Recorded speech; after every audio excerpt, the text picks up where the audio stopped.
Naku po, malaki-laki ito. Biglang natuklasan, isiniwalat ang bilyones na suhol dito ho sa testigo laban kay Sara Sayad Lostay Duterte. Alright, welcome back to my YouTube channel. I'm Andy's Vlog.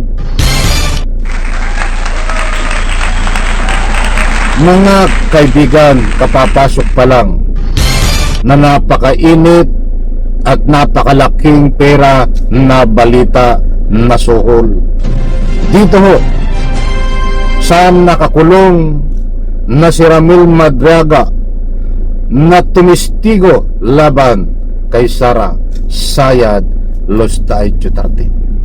1 bilyon na napakalaking pera na suhol.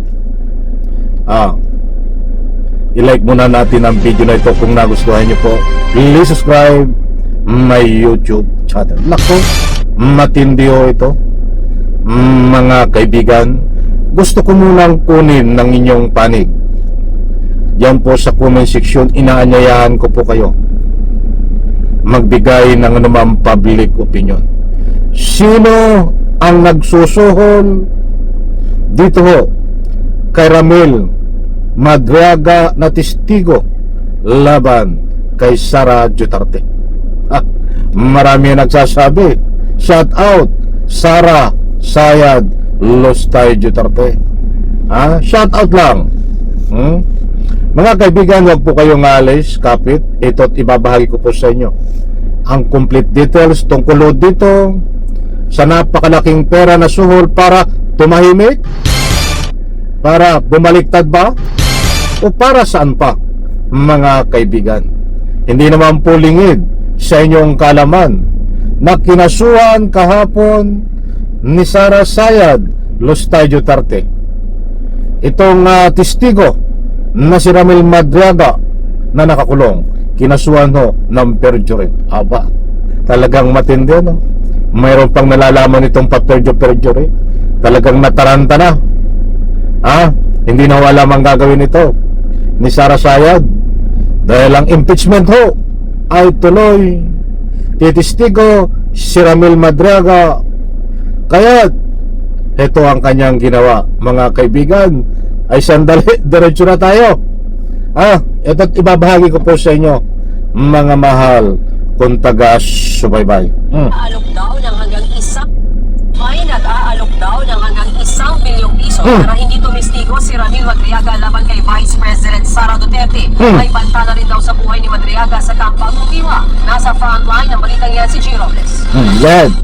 Humingi na ng tulong ang kampo ni Ramil Madriaga sa National Bureau of Investigation dahil nga sa umano'y malaking banta sa kanyang buhay habang nakakulong sa Metro Manila District Jail sa Camp Bagong Tiwatagi. Si Madriaga ay dating military agent na nagpakilalang bagman daw noon ni Vice President Sara Duterte. Nakaharap si Madriaga sa reklamong perjury na inihain mismo ng bisi kahapon.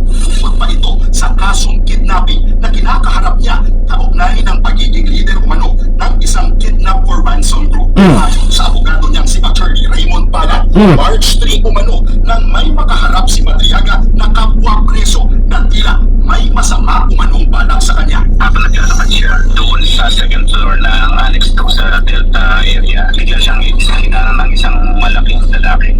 So, nagulat si Ramil, nakarang siya. So, sila sa natanggap namin info, pumorma na lalaban si Ramil dahil na nilapitan siya ng lalaki and then nagsisigaw siya ng guard. And then napaniring that biglang tumakbo na yung lalaki na detention prisoner pabalik sa selda niya. Nako, marami at painit ho ito. Itong ika nga po kinakaharap ngayon ni Sara Sayad dahil ito po ay buhay na testigo. Maliwanag po diyan na mayroon pong nagtatangka na galing sa kampo ni Sara Sayad Lostay Duterte na nagsusuhol na hanggang 1 bilyon piso na ang kapalit tumahimik o bumaliktad at marami pang ibang dahilan, mga kaibigan. Patapusin po natin ito dahil mas matindi pa ang isisiwalat po dito. kwentong yan ni Madriaga agad pinabulaanan ni Bureau of Jail Management and Technology spokesperson Jaylance Bustinira.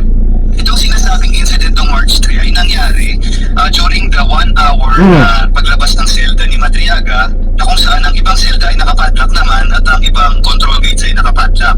Nagkataon lang na may nakasagihan, nasagi lang sa balikat. Walang nangyaring suntukan, walang nangyaring threat at walang nangyaring violence.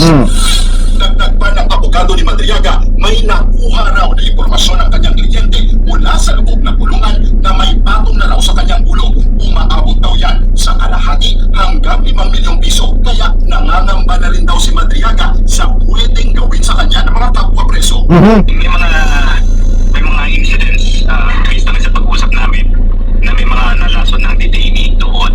We're not saying na in-attempt siya masunin. Sinasabi lang namin, may mga pagkakataon ng nalason na detainee. There's no report on that. Kung may mangyayaring ganyan, ay dapat may report yan. So, wala naman po kaming report na natatanggap na ganyan. Wala rin any incident recorded to that. Sa programang Story Ko ng One News, itinutuloy ni Attorney Balat na may mga nag-alok na umano ng suhol para hindi tumestigo si Madriaga laban kay VP Sara. May mga parating na yung iba't ibang group o kung saan siya kasama dati na ang huling usapan ni Ramil, may 500 million dito to 1 billion in your price. You don't need to recant, basta huwag na lang mag-testigo. Ang kumakusap daw dyan kay Madriaga, posibleng kaklase niya dati sa College of Law. Ayan mga kaibigan, maliwanag ho. Hindi ho tayo nagpapakalat ng anumang fake news dito na hanggang 1 bilyon ang suhol dito po kay Ramil Madriaga.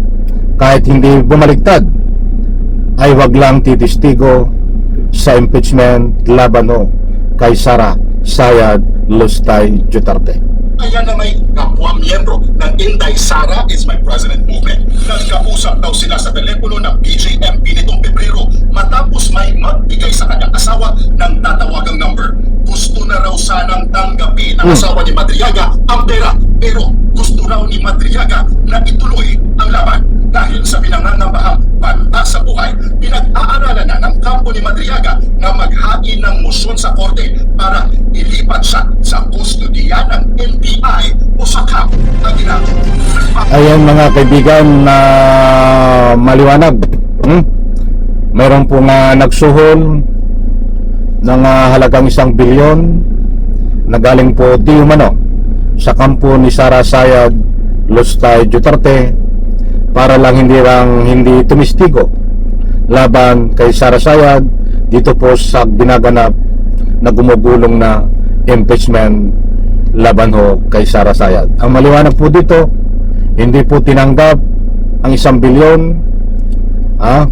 at ayon po sa balita na ito ay handa tumistigo itong si Ramil Madriaga na tauhan dati ni Sara Sayad Lustay Duterte na tinatanggi naman ni Sara Sayad. Talagang kulong na ito sa ebidensya. Mga kaibigan, naniniwala po ba kayo dito po sa suhol na ito? In reaction sa comment section, inaanyayahan ko po kayong magbigay ng anumang public opinion. Abangan po natin dahil kailangan ito i-secure talaga itong si Ramil Madriaga at nagkakaroon po ang ahensya para ilipat ng ibang kulungan at nang sa ganun po maproteksyonan, dahil alam po natin gumagalaw ang galamay ni Sara Sayad para baliktarin ang pangyayari sa pamamagitan ng mga suhol. Abangan po natin, kabang-abang mga kaibigan. Isang like sa video na ito, pakishare naman. Muli po, bye-bye.